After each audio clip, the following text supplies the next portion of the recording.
साध्वी की death mystery जांच कहां उलझी। नमस्कार, मैं आपके साथ अर्चना कौशल और शुरुआत करेंगे जोधपुर से ऐसी बड़ी खबर के साथ। साध्वी प्रेम बाइसा की मौत की जांच लगातार जारी है। एसआईटी ने अब तक 10 से 11 लोगों से पूछताछ कर ली है। अलग अलग लोगों के बयान दर्ज कर दिए गए हैं। कड़ी से कड़ी जोड़ने की कोशिश में भी एसआईटी जुटी हुई है। लेकिन इसी के साथ आपको बता दें कि कार्रवाई करते हुए यानी कि जांच पड़ताल करते हुए एसआईटी की टीम प्रेक्षरा अस्पताल पहुंची, जहां पर जांच की गई। अस्पताल के डॉक्टर प्रवीण जैन का दावा है कि पिछले 6 महीने से साध्वी की चेकअप उनका नहीं किया गया, ना ही किसी तरह की दवा की पर्ची लिखी गई। डॉक्टर जैन के अनुसार घटना वाले दिन साध्वी को अस्पताल में कोलैप्स स्थिति में लाया गया था। पुलिस द्वारा उनसे पूछताछ की गई है और उन्होंने एक एक तथ्य से पुलिस को अवगत करा दिया। डॉक्टर ने यह भी कहा है कि उनके द्वारा किसी भी तरह का इंजेक्शन या दवा सजेस्ट नहीं की गई थी, यानी कि कोई ऐसा सजेशन उनकी ओर से नहीं दिया गया था। और उसके अलावा उन्होंने ये भी बता दिया कि इससे अगर पहले कुछ महीनों की बात करें तो किसी तरह की कोई चेकअप, किसी तरह का कोई जांच, तमाम चीजें साध्वी प्रेम बाइसा को लेकर नहीं हुई है।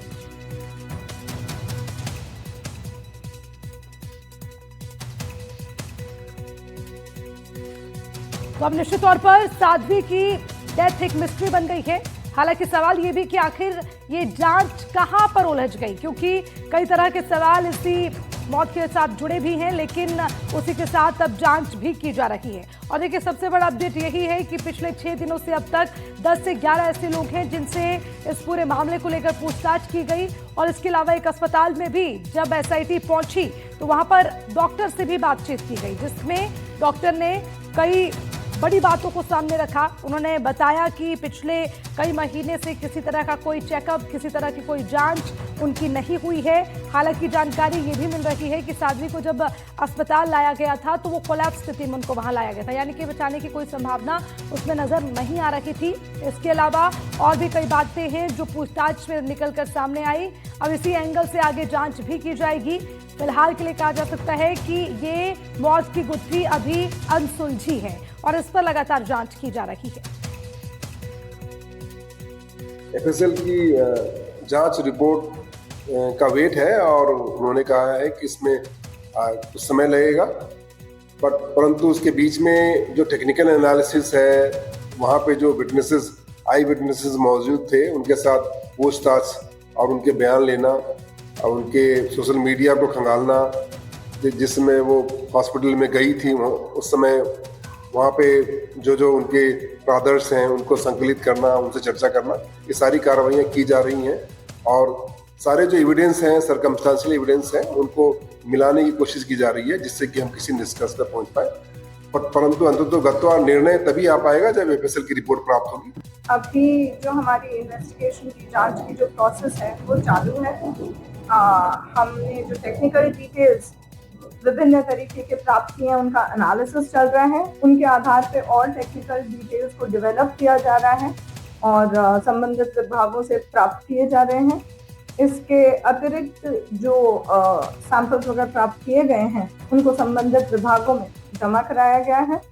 और बाकी जो इस सारे घटनाक्रम में जो संपूर्ण और लोग भी जो इन्वॉल्व थे, जिन्होंने देखा, उन सबके स्टेटमेंट्स अगर जो है वो लिए जा रहे हैं। मेडिकल हिस्ट्री की जानकारी ली जा रही है। अभी जो हमारी इन्वेस्टिगेशन की जांच की जो प्रोसेस है वो चालू है। हमने जो टेक्निकल डिटेल्स और अब इसी खबर पर ज्यादा जानकारी के लिए हमारे संवाददाता हमारे साथ जुड़ गए हैं। सीधा उनका रुख करेंगे। सुशांत पारिक हमारे साथ जुड़े हुए हैं और अरुण हर्ष भी हमारे साथ है। लेकिन सबसे पहले सुशांत, बड़ा सवाल ये कि अभी देखिए, पिछले 6 दिनों से कई बड़ी बातें निकलकर सामने आई। 10 से 11 लोगों से पूछताछ हुई है।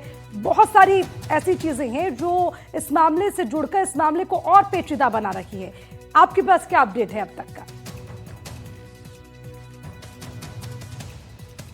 देखिए, इस पूरे मामले में जिस तरह से एसआईटी के सामने सबसे बड़ी चुनौती वो है कि इस पूरे घटनाक्रम में अभी तक ये साफ नहीं हो पाया है कि ये नेचुरल डेथ है या ये कोई साजिश है या उनकी हत्या की गई है और उसके पीछे मोटिव क्या है।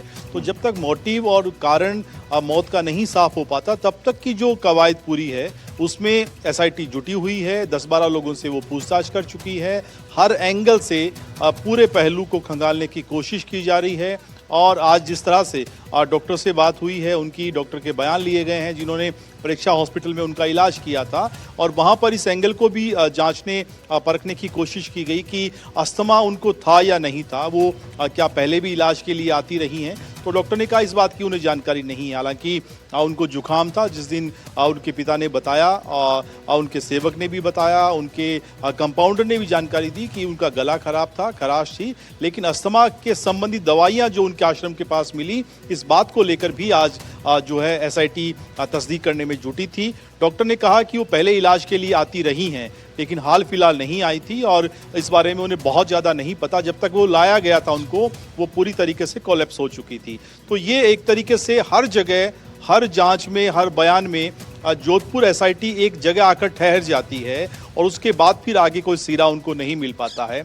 विसरा रिपोर्ट, एफएसएल रिपोर्ट जब तक नहीं आएगी तब तक डेथ ऑफ कोज नहीं पता चलेगा, और जब तक मौत का कारण नहीं पता चलेगा तब तक आगे की कड़ियां साफ नहीं हो पाएंगी। लेकिन एक बड़ा चैलेंज ये तो है ही कि जिस तरह से पिता के बयानों में कुछ जानकारियां मिली, खासतौर पे उनके मोबाइल फ़ोन के पासवर्ड नहीं पता चल पा रहे हैं, ये एक बड़ी चुनौती है। दूसरा, तीनों से, पिता से, कंपाउंडर से और सेवक से पूछताछ हो चुकी है, दूसरे दौर की पूछताछ भी की जाएगी, लेकिन साथ ही साथ इन तीनों के बैंक खाते, इनके सोशल मीडिया अकाउंट्स और इनके मोबाइल कॉल डिटेल्स भी अगर आ जाएंगे एसआईटी के पास तो फिर हो सकता है इस पूरी तस्वीर को और अधिक साफ बनाने में मदद मिल सकती है। ठीक है, आप सुशांत बने रहिएगा, मैं आगे भी आपसे जानकारी लूंगी। अरुण, देखिए सवाल यही है, जैसे सुशांत ने भी कहा कि अभी बहुत सारी रिपोर्ट्स है जिनका आना बाकी है, उससे पिक्चर और क्लियर हो जाएगी, लेकिन पिछले 6 दिनों से अब तक जो रहा, किस तरह के बड़े खुलासे हुए हैं, क्या तमाम चीजें निकलकर सामने आई, जरा एक बार आपके पास क्या जानकारी है वो साझा कीजिए कि क्या बड़ी चीजें हैं जिस मामले से जुड़ी हुई हैं।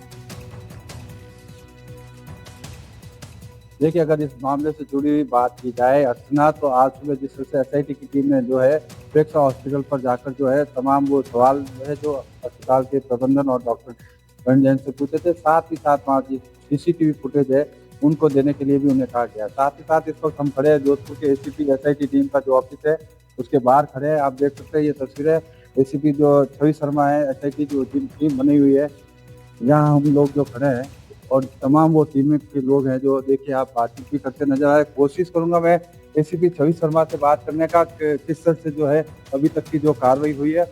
मैम, 1 मिनट बताएं क्या कार्रवाई हुई थी और किस तरह से जांच आगे बढ़ रही?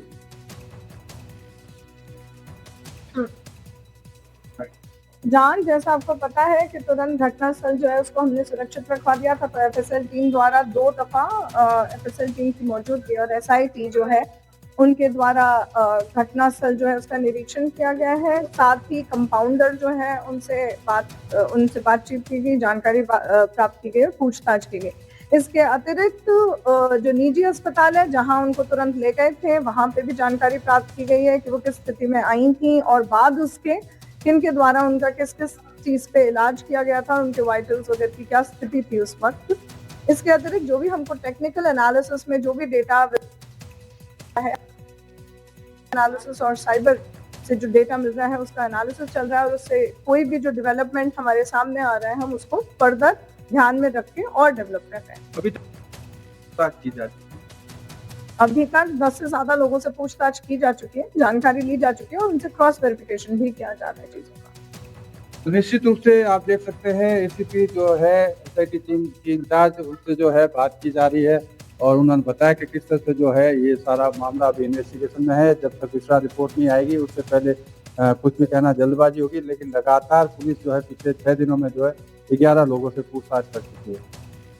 ठीक है, आप बने रहिए अरुण। एक बार फिर से सुशांत, देखिए सवाल इसी बात को लेकर कि जांच हो रही है और कुछ रिपोर्ट्स का इंतजार भी बाकी है, लेकिन सुशांत ये भी माने कि अभी जिस तरह से पूछताछ हो रही है, चाहे वो डॉक्टर का स्टेटमेंट हो या फिर उनके जितने करीबी रखे हैं उनकी स्टेटमेंट्स हो, उससे निश्चित तौर पर ये पिक्चर बहुत हद तक क्लियर होने की बजाय कहीं ना कहीं ये और ज़्यादा जो है उलझती नजर आ रही है, क्योंकि शुरुआत में सिर्फ एक इंजेक्शन का स्टेटमेंट था, फिर धीरे धीरे उनकी पिछले 6 महीने से कोई जांच नहीं हुई, ये डॉक्टर की ओर से बताया गया। अस्पताल पहुंचाने की स्थिति उनकी कुछ इस तरह की थी कि बचने के कोई चांसेस नहीं थे। तो ये तमाम चीजें अगर इस मामले से हम जोड़ें तो सुशांत,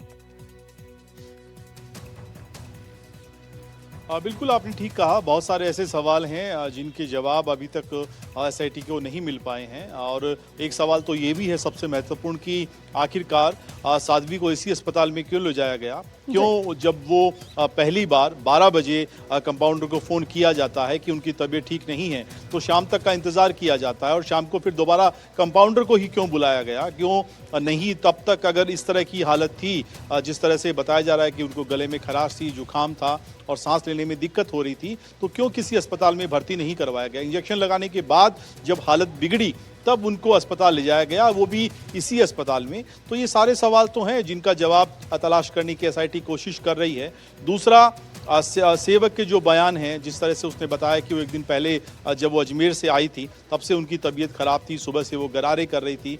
पिता जो उनके गुरु भी हैं, वो जिस तरह से पहली ही अपनी उनकी जो पहला बाइट जो हुआ उनका, उसमें उन्होंने सीधे तौर पे कंपाउंडर पे आरोप लगा दिए कि कंपाउंडर ने कुछ दिया है इंजेक्शन में।